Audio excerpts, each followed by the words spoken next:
ఆలోచన చెప్పున నడువక, పాపుల మార్గమున నిలువక, అపహాసకులు కూర్చుండు చోటున కూర్చుండక,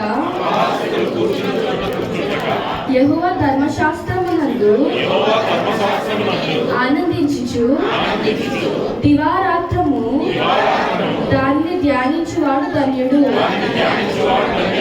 అతడు నీటి కాలువల యోరను నాటబడినదై ఆకువాడక తన కాలమందు ఫలమిచ్చు చెట్టు వలె నుండును.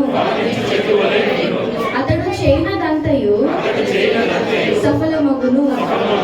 దుష్టులు అలాగునుండక గాలి చెదరగొట్టు కొట్టు వలె నుందురు. కాబట్టి న్యాయ విమర్శలో దుష్టులను, నీతిమంతుల సభలో పాపులను నిలువరు.